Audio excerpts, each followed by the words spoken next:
E aí, pessoal, como é que vocês estão? Eu sou Ivana Gibara, do Tio Tim Podcast. Estou hoje aqui com você para continuar a leitura do livro Ouvir um Novo é Melhor, de Robert Thom. Espero que você aproveite essa leitura. Vamos começar? Capítulo 5. Aquela doida senhora Webster. Em 1947, coisas começaram a acontecer em minha família. Muitas delas de mim desconhecidas a princípio. Uma delas ocorreu com Drummond, que estava com 7 anos de idade. Foi a uma celebração de Páscoa na praia e se converteu.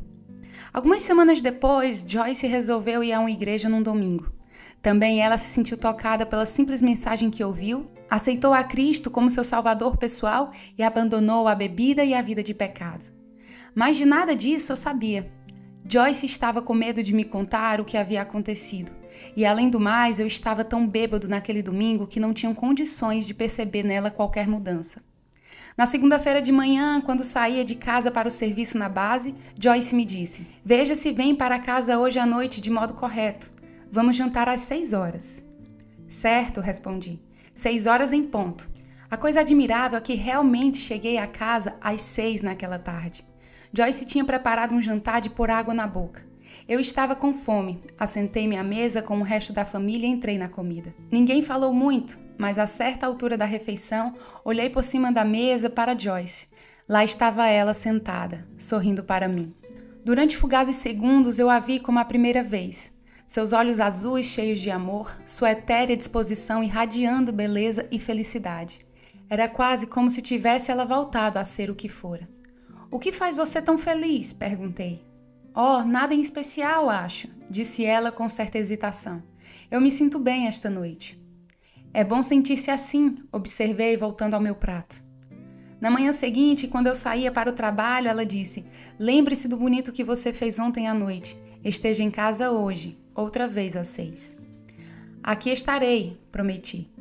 Mas eu estava começando a me sentir um pouco seco, por isso resolvi dar uma paradinha no bar do hotel, apenas por uns poucos minutos, antes de ir para casa naquela tarde. Pedi um copo de cerveja e um conhaque duplo, suguei a espuma da cerveja e derramei nela a metade do conhaque. Depois de umas 2 cervejas, comecei a discutir com alguns fregueses a respeito de quem era o maior lutador de boxe do mundo. Quando cheguei à casa, já eram 7 horas. Pude perceber, vendo a mesa, que os demais já haviam jantado. "Tentei conservar quente sua comida", disse Joyce tirando alguma comida do forno. "Receio que não esteja tão gostosa." "Está tudo bem", disse eu com a língua pastosa. "Eu não estou com muita fome hoje." Tentei comer a deliciosa comida que ela pôs diante de mim, mas não consegui engoli-la. Joyce fez tudo por mostrar-se carinhosa naquela tarde, mas comigo meio bêbado, o sucesso foi nenhum. Na quarta-feira de manhã, ela nada me falou acerca de voltar para casa na hora certa. Dei, de novo, minha paradinha no bar. Cheguei à casa às 8h30. "A comida está fria", disse ela aborrecida. "Quer que eu esquente algo para você?" "Não", respondi. "Não estou com fome." Essa foi toda a nossa conversa aquele resto de noite. Na quinta-feira à noite, cheguei à casa às 10. As crianças já estavam na cama. Eu estava muito bêbado e fui direto para a cama, deixando Joyce sentada sozinha na sala. Na sexta-feira à noite, não voltei para casa. Bebi uma cerveja atrás da outra até às 7 horas. Nessa altura, estava tão bêbado que não sabia o que estava fazendo. Eu sabia que não seria capaz de alcançar minha casa, por isso pedi ao garçom encarregado do bar que me arranjasse um quarto no hotel. Vendo minhas péssimas condições, disse-me: "Há um quarto vago aqui embaixo, no extremo da sala. Ocupe-o." Saí cambaleando por uma porta e desci para a sala anexa. Sentia-me tonto e vacilante. A sala parecia ter 2 quilômetros de comprimento. Eu sabia que não podia atravessá-la, por isso cambaleei depois do alojamento da servente negra e entrei na primeira porta aberta. Atirei-me na cama e me apaguei. Quando despertei na manhã seguinte, minhas roupas estavam cobertas de penas de galinha. Aqueles detestáveis colchões de penas. As penas estavam sempre saindo através do forro e das costuras. Saí e, vacilante, me dirigi ao bar e pedi uma outra cerveja. Paguei-a e também o quarto e me sentei ali durante uns 15 minutos tentando acordar de vez. Cheguei à casa na manhã de sábado, no momento em que Joyce estava se levantando. Eu não tinha a menor ideia quanto à hora. Joyce olhou espantada para as penas que me cobriam. "Onde você esteve?" Eu me apaguei. Respondi evitando falar acerca do colchão. Fui para o meu quarto, tirei meu uniforme, pendurei-o ao lado da cama, vesti o pijama e mergulhei debaixo dos cobertores. O travesseiro macio me fez bem. Minha cabeça estava estourando, mas algumas horas de sono, pensava eu, me curariam. Sorri e fechei os olhos. 2 minutos após me haver deitado, disparou o despertador. Era a hora de levantar-me e ir trabalhar. Empurrei os cobertores, tirei para fora o pijama, catei as penas do meu uniforme, vesti-o e saí correndo para os estaleiros. Ao meio-dia, li no jornal que uma empregada negra tinha sido morta estrangulada em seu próprio quarto, com um pedaço de arame durante a noite de sexta-feira, no mesmo hotel em que eu dormira. Tentei me lembrar de alguma agitação ou gritaria que porventura tivesse ouvido, mas minha memória era como uma folha de papel em branco. Tudo o que eu podia recordar era ter cambaleado depois do quarto da empregada no momento em que eu estava a pique de apagar. A notícia dizia que as autoridades estavam à procura do suspeito do assassínio. De repente me despertei para um ponto importante. O estar eu no mesmo edifício tornava-me automaticamente suspeito. O pensamento de talvez vir a ser inquirido pela polícia me pôs apavorado. Se eu tivesse algumas respostas que fizessem sentido, não seria tão mal, mas, bêbado como eu estava, nada guardara na memória. Por que você está se preocupando? Perguntei a mim mesmo.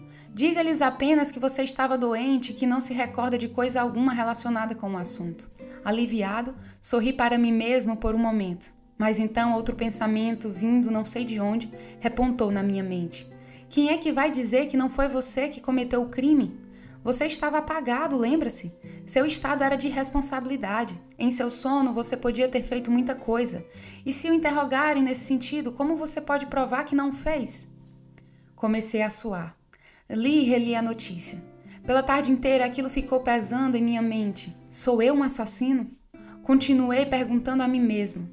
Toda vez que ouvia passos atrás de mim, eu me sobressaltava, pensando que talvez fosse a polícia. A semana seguinte inteirinha eu a vivia apavorado. Noite após noite eu sonhava com criaturas diabólicas apontando-me seus dedos descarnados e gritando: assassino! Assassino! Robert Tom é um assassino! E então riam com sinistras gargalhadas. De vez em quando acordava banhado de suor e pedia a Deus que me livrasse daqueles malditos pesadelos. Tentava afogar minha ansiedade na bebida, mas era em vão. A qualquer momento a polícia podia estar à minha porta. Passei cada tarde daquela semana no bar. No sábado só trabalhei meio-dia e voltei para casa como sempre, bêbado. Joyce e o bebê não estavam em casa. Ela deixara um bilhete para Drummond e eu abri e li a breve mensagem. Desculpe, não posso continuar aqui. Por favor, tome conta das outras crianças para mim. Arroz bife e batatas na geladeira. Eu amo você. Mamãe. Tivemos um almoço silencioso naquele dia. Silêncio quebrado apenas pelas crianças perguntando onde mamãe estava. Ela teve de ir a algum lugar, dizia Eliseu. Ela voltará. Sentindo um nó na garganta, eu nada podia comer. Depois que os pequenos acabaram de comer, mandei-os brincar fora. Cortei nervosamente uma fatia de rosbife, peguei uma batata fria e fiquei ali diante da janela olhando, sem nada ver, as altas montanhas através de nossa casa. Pensei que fosse ficar louco. Parecia que eu não tinha um só amigo no mundo. Provavelmente a polícia estava à minha procura. Eu estava dominado pela bebida e sem esperança de libertação. Diabo, falei comigo mesmo, de que adianta viver? Eu estou liquidado. Ali fiquei tentando imaginar de que modo eu podia acabar com tudo. Justamente nesse momento alguém bateu na porta da frente. Quando abri a porta, ali estava uma senhora de meia idade, vestida num traje de lã e com um chapéu muito ajustado à cabeça. Como vai? Perguntou ela. Você é Robert Tom? Sim, senhora, respondi secamente. Em que posso servi-la? Chamo-me Gladys Webster, disse ela, passando por mim e entrando na sala. Colocamo-nos frente a frente. Senhor Tom, disse ela, vim aqui para falar-lhe acerca de Jesus. Jesus? Gritei. Ouça, mulher chata, eu não preciso de nenhuma lição de escola dominical. Tenho minha igreja, tenho minha Bíblia, sou metodista e não preciso de nada, seja o que for que a senhora esteja vendendo. Onde está sua Bíblia? Perguntou ela, tentando ainda sorrir animadamente. Está no fundo da minha saca de guerra, onde a pus quando saí de Roma em 1945. Agora vá para o inferno, fora da minha casa, antes que eu quebre seu escaveirado pescoço. Ela ficou assustada. Está bem, Sr. Tom, disse ela, afastando-se rumo à porta. Desculpe-me, eu não tinha a intenção de... Cale a boca, berrei. Saia da minha propriedade. Sim, senhor, replicou ela no instante em que disparava de minha casa. E nunca mais volte aqui, berrei. Voltei da porta, feliz por ter me livrado dela. Esses fanáticos malucos, murmurei para mim mesmo, não preciso de suas loucas religiões. Mas não muito depois de haver virado as costas, eu a ouvi caminhando de volta. Ela veio direto a mim, pôs seu dedo bem debaixo do meu nariz e começou a orar numa linguagem que eu jamais ouvira. Eu já tinha ouvido algo acerca de pessoas que falavam em línguas e desconfiei que era isso que ela estava fazendo. Tentei esquivar-me dela e ir para o meu quarto, mas subitamente um poder invisível me dominou. E o acontecimento seguinte de que me lembro foi que eu estava de joelhos, orando, de mãos levantadas para o teto. Ouvi-me a mim mesmo dizendo, se há um Deus no céu, tenha misericórdia de mim, um pecador. E comecei a chorar copiosamente. Imediatamente ela bateu com a palma da mão na minha cabeça e começou a repreender todo o demônio que estava em mim. Vós, diabos, saí dele, gritava ela. Satanás, eu te ordeno que libertes esse homem e deixes livre no nome de Jesus. Bem, eu nunca experimentara tratamento igual àquele antes. Mas, à medida que ela orava, eu sentia alguma coisa estranha acontecendo dentro de mim. Uma libertação, uma desocupação de forças estranhas. Comecei a rir e a chorar ao mesmo tempo, enquanto a senhora Webster, ali de pé, dizia em altas vozes, louvado seja o Senhor, graças Jesus. Quando a emoção começou a declinar um pouco, a senhora Webster me pegou pelo braço e disse, venha comigo, Sr. Tom, alguém que o senhor deve conhecer. Pus-me de pé e fui com ela. Ela me deu o braço e fomos andando pelas proximidades até a missão da fé apostólica. O edifício estava vazio, a não ser por duas mocinhas que estavam tocando o órgão. Onde está o pastor? A senhora Webster perguntou. Ele só vai chegar mais tarde, irmã Webster, respondeu uma das jovens. Está bem, disse ela, esperaremos. Eram cerca de 3 horas da tarde. As jovens recomeçaram a tocar o órgão e a primeira coisa que aconteceu comigo é que elas me fizeram cantar. Havia muitos anos que eu não cantava um hino, mas depois que comecei, não podia parar. Pus para fora todos os cânticos que aprendera na escola dominical. Depois de haver cantado todos de que me lembrava, comecei de novo. Quando afinal o pastor chegou às 7 daquela tarde, eu estava ainda com disposição para continuar cantando. Depois que o pastor Crampton ouviu minha história, ajoelhou-se comigo e orou até que eu obtivesse a resposta, como ele disse. Ele queria estar seguro de que eu estava realmente salvo. Por isso, novamente confessei todos os meus pecados e chorei e ri, tal como fizera antes enquanto a senhora Webster bradava e louvava o Senhor. Quando finalmente fiquei em pé, o pastor disse, irmão Tom, você nunca esquecerá esse dia. Agora você é uma nova pessoa e eu desejo que possa ser fiel ao Senhor e comece a frequentar todos os cultos da missão. Estou certo de que o farei, pastor, disse alegremente, abrindo-me num largo sorriso. Eu sei que algo maravilhoso acaba de me acontecer. Depois que nos apertamos calorosamente as mãos, separamo-nos e eu comecei a caminhar de volta para casa. Fosse o que fosse que me fez parar num bar, jamais saberei. Talvez fosse a coisa mais natural a fazer. Talvez ainda não tivesse bem definido para mim o que acabava de acontecer. Talvez eu estivesse perguntando a mim mesmo se não é possível ser-se um bom crente e tomar um drink vez por outra. Talvez eu estivesse desgostoso comigo mesmo por haver prometido àquele pastor frequentar aquela missão efeminada. Por alguma razão, tendo eu chegado ao bar por volta das 8h30, algo me fez entrar nele. Eu tinha $2,10 no bolso, e a cerveja custava apenas 9 centavos a garrafa naqueles dias, e logo pedi uma garrafa. Depois de consumá-la toda, ainda me sentia sóbrio, por isso pedi algo mais caro, um copo de vinho, depois conhaque, depois uísque, primeiro a bebida pura, depois misturada. Às 10h30 eu havia gasto todo o dinheiro que tinha. Estava me aprontando para sair quando um velho amigo meu, chamado Monster, chegou e se ofereceu para pagar-me um drink. Voltei a sentar-me e ele foi me pagando bebidas até às 11h30. Ei, Tommy, desabafou Monster, por que você não está bêbado? Por que você ainda está sóbrio? Engraçado, pensei comigo mesmo. Eu estou sóbrio. O que está acontecendo com você? Vociferou Mostert. Minhas bebidas não agradam a você? Oh, sim, repliquei, são boas sim. Então por que você não fica bêbado comigo? Eu devia dar uns trancos em você por estar jogando fora o meu dinheiro. Ele era um homem bruto e eu sabia que ele podia facilmente bater-me. Então rapidamente lhe agradeci as bebidas e tomei o rumo de casa. Depois de beber por 3 horas a fio, caminhei ereto como uma seta por todo o trajeto até minha casa e não me senti mal nem um instante que fosse. Quando entrei na sala, ali estava a senhora Webster me esperando. Senti-me tão envergonhado que tive vontade de correr, mas algo me segurou. Eu estava esperando, disse ela. Dei jantar às crianças, coloquei-as na cama e dei uma arrumaçãozinha na casa. A casa estava um brinco. Achei que não devia deixar sós as crianças até sua volta, explicou ela. Agora, se me dá licença, vou andando. Boa noite, irmão Tom. Tão depressa se fechou a porta, dei um suspiro de alívio. Se ela tinha desconfiado acerca do lugar onde eu estivera, não soltou uma só palavra a respeito. Deus amado, orei em minha cama naquela noite. Não compreendo exatamente o que aconteceu hoje comigo e não compreendo como pude beber todas aquelas bebidas e não ficar bêbado. Mas, seja como for, ajuda-me a começar a viver retamente e abençoa Joyce e o bebê. Amém.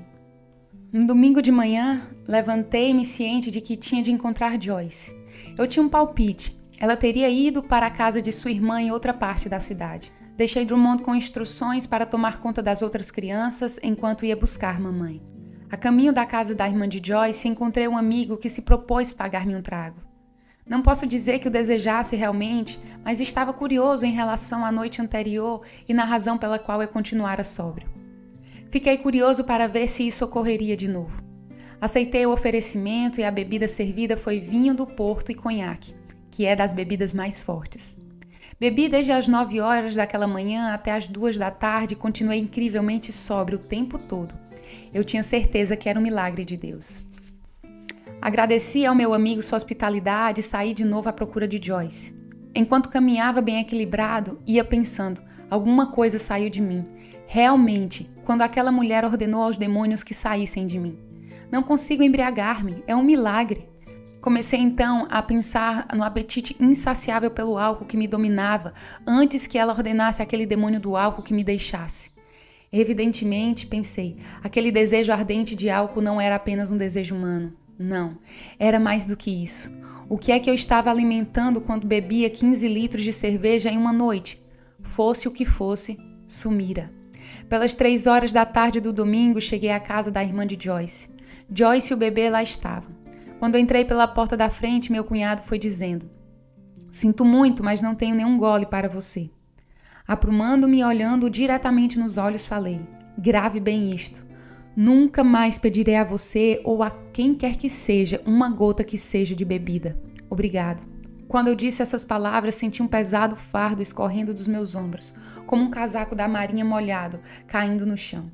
Jesus parecia dizer-me: "Faça-se conforme a tua fé." Eu soube naquele momento que estava livre, que eu estava realmente salvo. Voltando-me para Joyce, disse: "Mulher, vamos para casa e começar uma vida nova." Ela pegou o bebê e disse: "Muito bem, é isso mesmo. Os pequenos devem estar precisando de mim." No caminho de volta para casa, ela perguntou: "O que pretendeu você dizer lá atrás acerca de não mais beber?" "Exatamente o que eu disse", respondi. "Aceitei Cristo em minha vida e os velhos dias se foram. Não mais bebidas, não mais cigarros, nada." "Bem, eu já ouvi essa história antes", disse ela um tanto cética. Quando chegamos à casa, ela ficou surpresa por achar a casa brilhando e as crianças vestidas com as roupas domingueiras. "Vocês já jantaram?" perguntou ela ansiosamente, enlaçando-as todas num abraço. "Sim, mãe", gritaram elas. "Tivemos um jantar especial." "Mas quem cozinhou para vocês?" "A senhora Webster e as senhoras da igreja." "Senhora Webster? A senhora da missão da fé apostólica?" "Sim, mãe. E ela nos lavou e vestiu, e as senhoras arrumaram a casa, e assim você e papai não teriam nada para fazer quando chegassem." "Mas por que a senhora Webster veio aqui?" Nesse ponto, entrei na conversa e contei a história toda a Joyce. "Oh, Bob!" exclamou ela, lançando seus braços ao redor do meu pescoço. "Então é verdade, você está salvo." Ela pousou a cabeça sobre meus ombros e chorou e chorou. Depois de alguns minutos, enxugou as lágrimas. "Desculpe que eu não tinha tido a coragem de dizer a você, mas eu fui salva domingo passado." Recuei atônito. "Você está salva?" perguntei incrédulo. "Sim", disse ela timidamente. "Eu estava com medo de contar a você, mas esperava que você notasse a diferença." Eu notei, repliquei, mas não tinha a menor ideia acerca do que havia acontecido com você. Drummond também aceitou a Cristo. Drummond? Sim. Quando? No domingo de Páscoa. Na missão?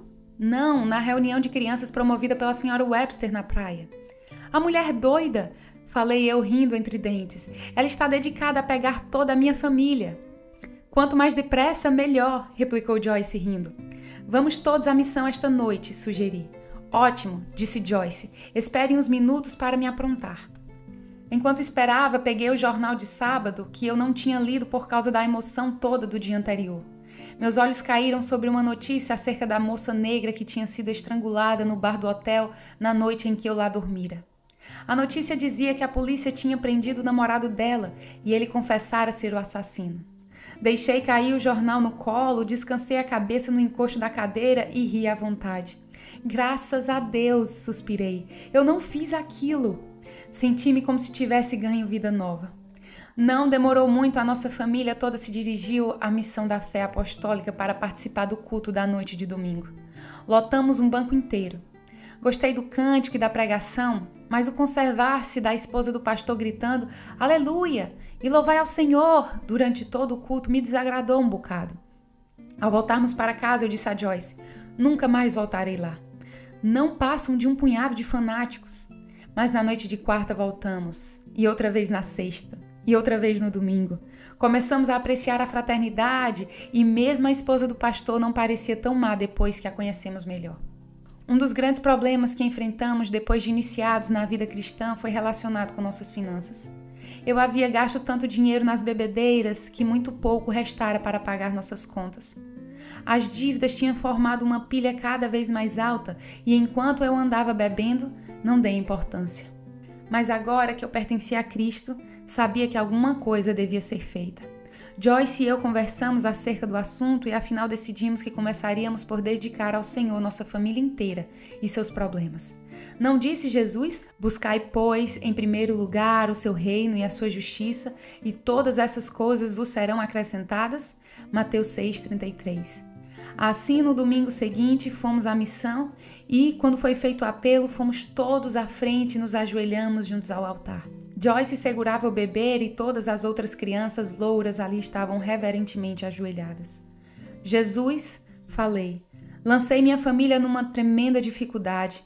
Gastei meu dinheiro na bebida e as crianças não têm sido devidamente alimentadas ou vestidas e as contas estão por pagar. Chorei como uma criança antes de prosseguir. Jesus, salvaste a mim e a Joyce para a glória do teu nome e creio que podes pôr em ordem toda esta confusão se nos entregarmos a ti.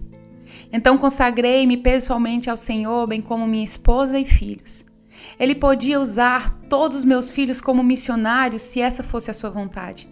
Falei-lhes acerca de meu problema asmático que vinha se agravando desde os dias do orfanato. Falei-lhes de minhas dívidas, os milhares de dólares que eu sabia que não podia pagar. Eu devia 2 grandes empréstimos que tomara na Marinha e no Fundo Militar de Guerra. Isso acrescido do aluguel, do alimento, da roupa e de outras despesas. Deus, orei, ofereço-te essas dívidas no nome de Jesus. Na ocasião eu não sabia, mas quando você oferece uma dívida a Deus, ela se torna dívida dele e Deus sempre paga suas dívidas. 3 semanas depois recebi 2 cartas idênticas de ambos os fundos de empréstimos. Minhas dívidas para com eles haviam sido convertidas em subsídios e, portanto, nada mais havia que pagar. Aleluia, mais um capítulo terminado e o meu coração está cheio de alegria. Espero que você continue acompanhando os próximos capítulos que virão nas próximas semanas e também seja tremendamente abençoado. Deus abençoe a sua vida e a sua casa. E até a próxima. Tchau, tchau.